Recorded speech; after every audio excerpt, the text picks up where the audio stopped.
his exact quote. And he practically succeeded in doing that. So you can be sure, in a contest of this kind, where we're challenging the Federal Reserve power, there's no question in my mind that they will pull out all the stops and try and ruin the economy and then blame it on the fact that we were challenging the Federal Reserve. Let me ask this one question from you, Mark, and then we have to take a break, and that is, how connected are the central banks? How connected? I mean, how much, when I saw them say, you know what, we're going to devalue everybody's money here for a while to help Japan out, I thought, wait, hold it. Shouldn't you talk to maybe, I don't know, the people of the world? And they're just moving together as one, central bank to central bank. There really is a bankers club that's been there since the beginning. For instance, I mean, even among mainstream economists, it's generally recognized that the Federal Reserve of New York's efforts to support British pound and support the Bank of England in the 1920s helped cause the stock market bubble here. And you see that it's been continued ever since. I mean, we lent tons of money during the crisis to other central banks. And this is the problem, is that they talk to each other.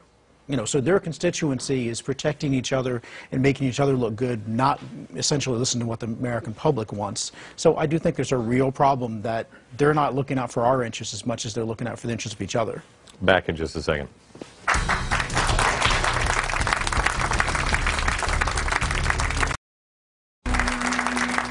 We're talking about the Federal Reserve System, and we're back with G. Edward Griffin and Mark Calabria. And we want to go to the audience here who has sat patiently, and I want to start with Nicole and your question about the Fed. Okay. In the Weimar Republic, they flooded the economy with currency to, like, jumpstart it. How much money would have to be flooded into our economy, either in, like, dollars or percent of the GDP, to have that same situation as they had in the Weimar Republic?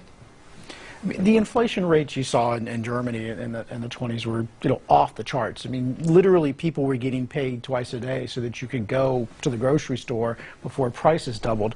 And, you know, literally you'd be there at a cup of coffee, and by the time you got your next cup of coffee, it was more expensive than the last cup of coffee. So we were talking, you know, interest rates, inflation, double digits over the course of a day. Well, you have Zimbabwe. Yeah, in Zimbabwe. You have Hungary. So it's certainly very feasible, but we are a long ways away from that. You know, I think worst case scenario for the United States is we're going to start to see inflation in the high single digits. Now, I think that that's important because even at a 2% rate of inflation, which the Federal Reserve tells us is price stability, at a 2% rate of inflation over 30 years, half of the value of any asset is wiped out. So, you know, this slowly erodes over time. Now, obviously, when you get to something like 10 or 20% inflation, you're just running to stay ahead and protect the wealth you have. Edward, do you have any point of context here on the printing of money? They're now talking seriously about printing money as a way out of this unsustainable debt. Well, that's always been their theory. They're just talking about it more openly now. And that's, as I said a moment ago, that's their only trick. And so we can anticipate that's the trick they're going to play.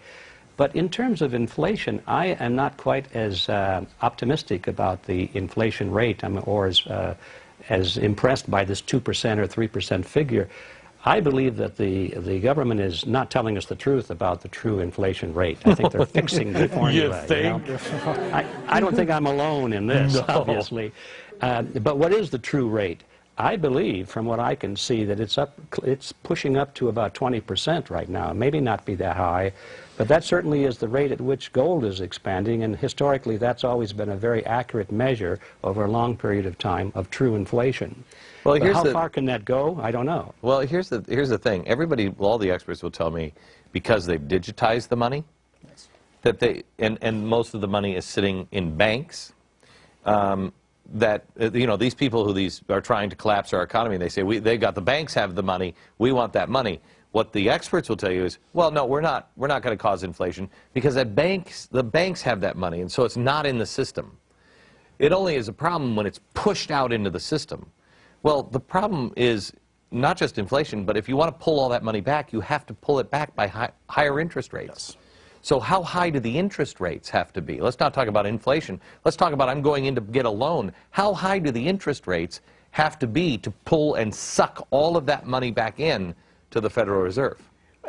Well, you remember, I mean, I don't know during the the answer to early that. 80s, I mean, the prime rate got over like 21%. Right. And so one should start with, we are going to see higher interest rates either because of inflation and or the Fed having to raise rates to fight inflation. So I will tell you that I talked to Art Laffer, this is 2 years ago, and I said, Art, how high do they have to be? And he said, Glenn, I'm not going to give you a number.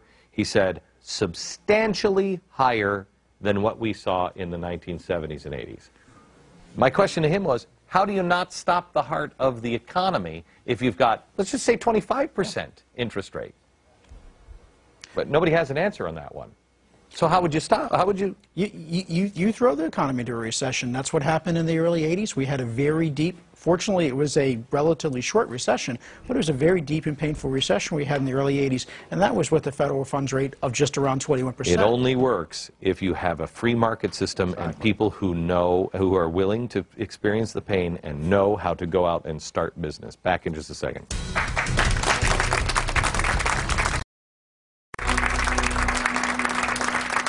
We're just having an interesting conversation here with Morgan. How old are you, Morgan?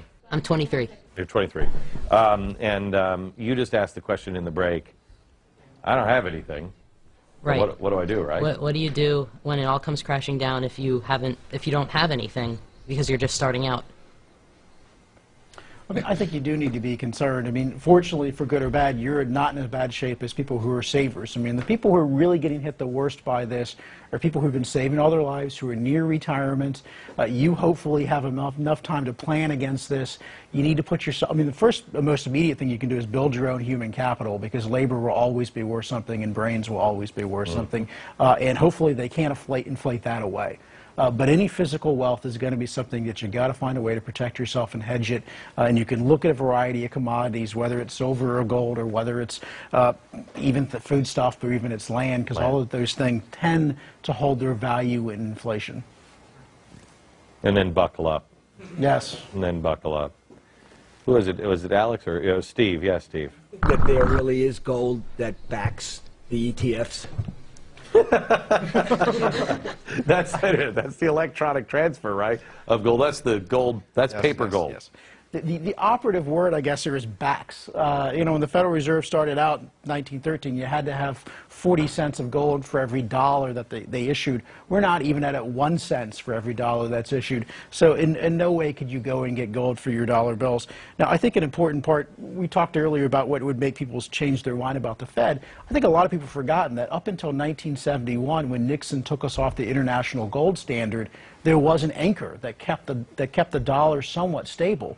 And you really didn't see a burst of inflation in history until after that happened. So if we did nothing but went back on a gold, some sort of standard, internationally, you get a really big constraint on the Fed because of that. Let's go back there, because Ed had a question here about the gold standard, right? I understand there is a bill in the North Carolina House, H.R. 301, to create a state-based currency backed by gold and silver. And Utah just passed a bill, and the governor signed it, saying we'll accept gold now or U.S. dollars. I don't know how they're going to get away with it, but I want to go there, and can you even get back to a gold standard without massive pain next? The states that want a gold standard, like Utah. Good idea, bad idea? I think it's absolutely a great ideal. I mean, you can't trust and you can't wait on the federal government to fix this. The answer is going to come from somewhere. It'll come from the states. And let me give you this answer. I think it's even smaller than that. The answer is going to come from you. Somebody in the audience said, well, geez, if we don't have anything, what are we going to do? Look at our pioneers. Look at the Pilgrims on the Mayflower. They had nothing. They not only survived, they thrived because they had each other and they had God. Look to somebody who actually has some answers for the answer, not the Federal Reserve. From New York, good night, America.